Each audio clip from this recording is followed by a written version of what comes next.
historians have said that that the Namibian genocide had set the tone for and the precedent for the Holocaust that would come later. This is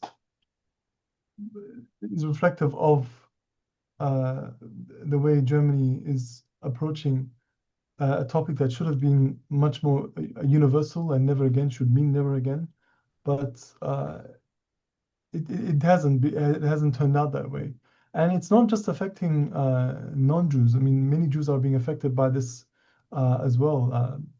Because Jews in Germany now become caricatures in the what's been called the German theater the German theater of memory, where they're treated like pawns in a way that is in the redemption story of Germany, rather than real life human beings with flesh and blood who have contradictions like any society, but also there are many who stand against Israel, but for some reason they're not the ones that are being heard. If anything, they're being arrested as well. Yes, but do you think you're talking about the issues of identity and belonging and October 7th? Is it a personal thing, like your way of living in Germany, in Berlin, and as an academic? Do you think it has been limited by the 7th of October and how changed people's looks at Palestinians' quest for justice and Germany's guilt-ridden policies and culture towards Arabs, towards Jews, which limited free speech? How do you personally navigate this world of this new world, or this new landscape of constrictive freedoms, or selective freedom, I would say? Yeah, I think Germany reminds me some way of 1920s Germany, or living. I remember I was in a debate last year, and what was really shocking about the debate was not the it wasn't so much the anti-Arab racism that I felt in that audience, from the audience, but it was the sort of the smug and smirks when you're discussing something serious as, at the time, 20,000 Palestinians who were killed. And so it was kind of like that didn't even evoke emotion. And this was supposed to be an audience of leftists and progressives and socialists, or so-called. This is what I found very, very bizarre. They're called, or a segment of them are called the Anti-Deutsch, ironically in a way.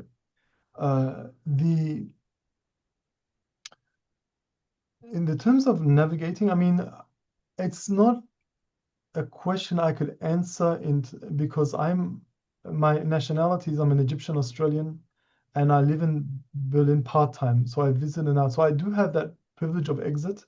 I don't, or at least I try not to put myself wholly dependent in Germany. So and I had a much closer relationship prior to October 7th. But it's actually easier for me as someone who doesn't have a work contract in Germany, to do what I do, whether it's to give a talk there or be on a panel, compared to, say, an Arab living in Germany who is put in a much more difficult dilemma, or Palestinians who are forced to keep quiet in order to acquire their citizenship. It cannot be easy being an Arab in Germany in all these contexts, but I think the way I look at it as an analyst is that it's a wake-up call that the liberal experiment is very, very fragile, and that democracy can be lost very quickly before we know it. And Germany is really a classic example of that, of how democracy just suddenly died in the late 1920s and early 30s. Um, but are we seeing a repeat of that? Yes, but I don't know to what extent yet. Because the what's happening in Germany is not unusual to what's happening in the rest of the world in terms of the rise of anti-immigration populist politics and the rise of the far right. Um, just the just the sight of someone speaking a non-German language will evoke an angry response from someone in the street. These things happen. I should add, Berlin is a bubble. Berlin is not Germany. Berlin is, yeah, it is Germany, of course, but uh, it's very internationalized. So there are segments where you can just segments of society where you can just bubble up yourself and not feel the pressures that other parts of Germany would feel. And also as an academic, no matter how much we say we have to get out of our ivory towers, etc., we still are going to be locked into certain uh, academic and cosmopolitan bubbles, no matter how much we try to avoid it. Uh, but it's still really an open question as to where Germany is heading.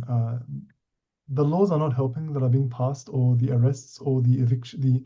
I'm not even talking about Arabs. I'm talking about Irish protesters that are being arrested and having being kicked out. I don't know if the court ruling has taken place, but they're under investigation. So you have to wonder if Irish citizens who are also citizens of the EU will be mistreated in Germany for expressing a pro-Palestinian stance. Then what happens to Arab and Palestinians and Muslims who take these positions? You can imagine it would just be much worse than it is.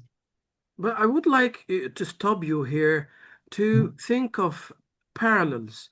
For example, in London, which has like a very activist left-wing and Muslim Mhm. presence, um, the Palestinian Action was declared a terrorist organization, and people protesting were brutally dealt with, arrested.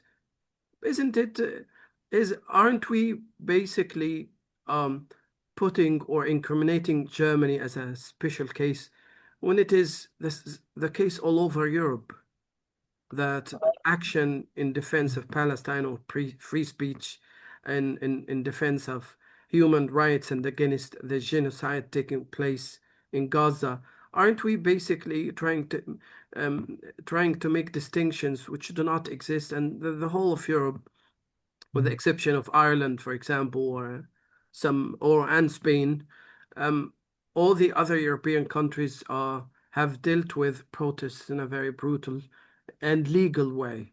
Uh, I think it's so, sorry, yeah.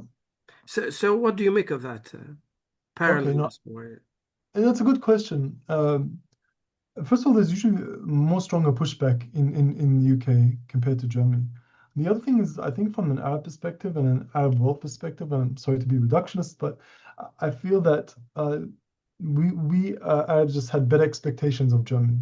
We had much higher expectations, and what's coming out daily is quite shocking for anyone who's been following German politics for a long time. Like it's very surreal when journalists, even if they're right-wing journalists in Germany, are mocking the famine in Gaza, the starvation, with or underhanded tweets. So, and we're talking about established, high-profile journalists who might write for the Bild or other type of tabloids, but even to that extent, we haven't seen um, abroad.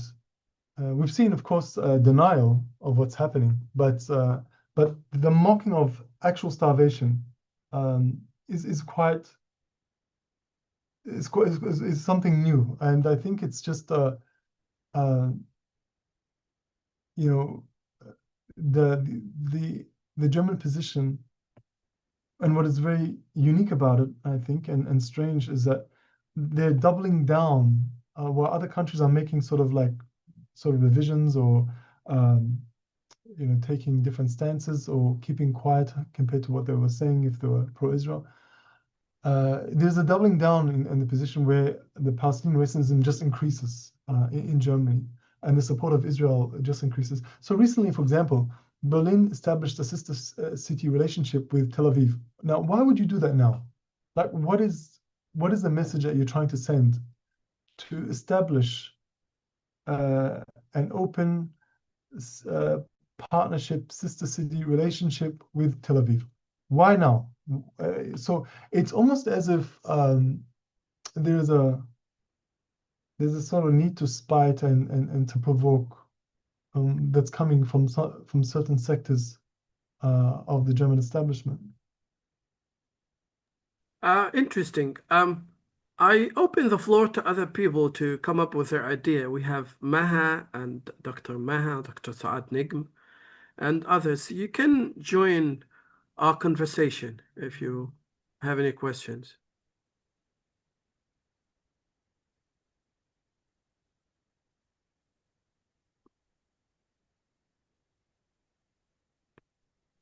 أنا آسفة. مساء الخير الأول، أنا آسفة.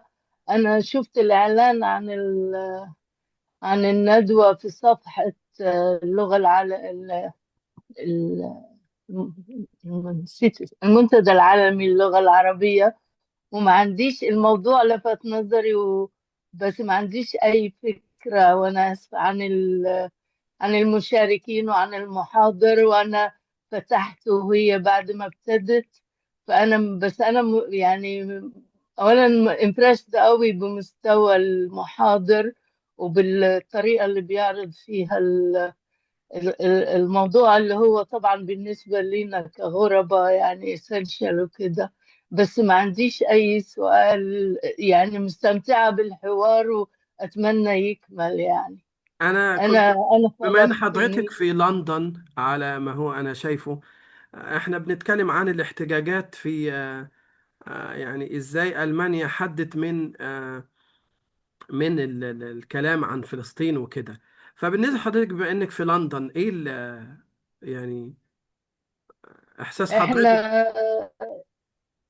إحساس حضرتي والله من قبل فلسطين أكشن وكده، ومن تعليق لبنتي من قبل، من قبل 8 سنين مش من دلوقتي يعني، إن إحنا هنبقى في كيجز. يعني هي كلمتها قالت في كيجز، زي اليهود في ألمانيا ما كانوا. يعني ده كان إحساسنا من 8 سنين، إن هي بتضيق علينا بتضيق علينا. طبعا دلوقتي بتضيق علينا وبتضيق. Sorry, I'm speaking in Arabic. I should have spoken in English.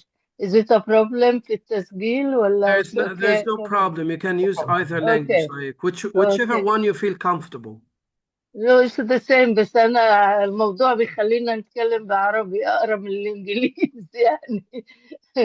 فالإحساس إن إحنا يعني إن إحنا اللي يعني انتشار، أو مش انتشار، اشتداد قوة اليمين في بريطانيا خلانا نحس، وخلى بنتي اللي كانت أيامها لسه تينيجر or something الإحساس إنه بيقفلوا علينا. وكان أيامها بس إحنا كمسلمين.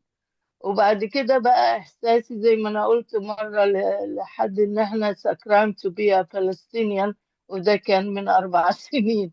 فدلوقتي إحنا في كله، يعني إحنا دلوقتي مش بس إحنا كمسلمين أو مش مسلمين، كعرب أجانب مؤيدين القضية الفلسطينية وكفلسطينيين، وللإنجليز المؤيدين للفلسطينيين هم التانيين ده end up in cages. يعني انت شايف فلسطين اكشن حصل فيها ايه، وانت شايف برضو شايفين سوري انه التأييد، يعني التأييد لفلسطين أكشن، قوة التأييد طبعا موجود من الناس اللي شاركت في الاحتجاج، لكن قوة التأييد جاية مش بس تأييد لفلسطين أكشن، خوف من إن هم بينتهوا إلى ما انتهت، اللي يعني يمكن النازية، يعني هم حاسين ان هو كلمة النازية والفاشية دي بتنتشر بطريقة يعني على كل لسان بين كل كلمتين في وصف النظام هنا، الحكم يعني. لأنه أولا حزب العمال اللي كانوا كتير من اللي شاركوا في الاحتجاج بتاع فلسطين أكشن، اللي هم البنشنرز وكده، دول تلاقي معظمهم كانوا في الليبر، والليبر بقى خراب، يعني خراب يميني، لا هو effective ولا هو يسار كما مفروض. العمال، حزب العمال اللي ابتدى وكان لغاية اللي 70s وكده. ف Thank you very much يا يا أستاذة مها. um, أنا صحفية بس كنت أحاول، وأنا عايشة في لندن، فلسطينية ومتجوزة مصري، فمخلوطة كده، بس so أنا من you're in the نابلس middle أصلا. of a very very precarious أنا the situation. best of both worlds and the worst of both worlds now. Thank you very much for your comment. تسلم تسلم. Thanks. Dr. Amr, what do you make of, I mean, we're talking about comparisons and between the situation, and she brought up a very interesting image, a very not interesting, a very oppressive image of a cage, that we think we're gonna end up in a cage. Is that what you think Germany heading to? I honestly do not know. The future is always an open horizon to any possibilities. Of course, we need to be careful of the warning signs. Uh, the thing is that the Palestinian cause is a global cause. It's it has the world's sympathies, the majority of the world's sympathies. So uh, if I was to compare what it was like in the 90s compared to now, the Palestinian cause has come a long way. It's improved a lot in terms of its articulation, in terms of its establishing relationships and drawing sympathy. Uh, it's not doing great on the political level in terms of in terms of the of cause and effect, where they're able to stop settlement building or to stop the genocide. But in terms of the awareness of Palestine has dramatically improved. So it's not a minority cause. It's not a minority issue. It's not something that's marginal in any way, shape, or form. Uh, and so you'd have not just Arabs and Muslims who are sympathetic to the Palestinian cause, but you have many uh, Europeans, non-Muslim Europeans, and non-Arab who are getting heavily engaged in the cause and are, in some cases doing more than Arab countries are doing. But then again, when it goes back to the question of cages, I cannot answer that. Like, it's just, It sounds Orwellian. I mean, take it going back to George Orwell's 1984. Is it an exaggeration if we borrow images from his novel and mm, think in those terms, or is it like a very pessimist? I mean, we're being pessimistic or not uh, wary of real politique, and that whatever decisions are taken are responses to specific policies and party politics and a complex um, world. I don't think it's a case of George Orwell's 1984 at all. I mean, there's often this comparison that's made: is the world becoming George Orwell's 1984, or is it becoming Aldous Huxley's Brave New World? And I think it's more of a Brave New World. So the premise of that novel, which is basically the that there won't be a dictatorship, but that people will stop caring, and so it will be a dictatorship by indifference, in the sense that uh, people will be happy to uh, do what the system says. Like it's more like a mindless sort of approach, where people are overwhelmed with information and consumerism and hypercapitalism, that thinking is damaged and or disabled, and so the rulers get what they want, just in a different way. And I think that's the biggest concern is indifference. If indifference becomes wide scale, then it just it makes activism, and it makes the Palestinian cause more difficult. Having said that, I don't think indifference is wide scale. I mean, people say they're sick of it, or they want to move on, etc. But how do you move on from a genocide that's still going on as well? And so the biggest challenge in this world is that because we're living in a time of what's called the attention economy or the distraction economy, where there's a question for you, Professor, sure. from Dr. Suad Nigm. And it says, I have a question for Professor Amr, please. But unfortunately, I'm unable to turn on my microphone. You said that the German people do not follow the same stance as that of the German government towards the genocide in Gaza. Are those supporting Gaza and against Israel the majority or minority of the German people? And do they have any effect on the government? I would say that the majority have become more sympathetic to the Palestinian cause. Whether that translates into being anti-Israel or not is a different point. But is it having any effect on the government? I don't think so. It's not being. It's not. I don't think it's even a voting issue. And so it's unfortunate that there is this disconnect between the government and the public, which is not historically unusual in Western Europe and say in the democracies of the Western world, where you find a big gap between public polling and thinking, as well as government policy. So if public opinion had a very strong effect, we would not have seen the Iraq War take place in 2003, because the majority of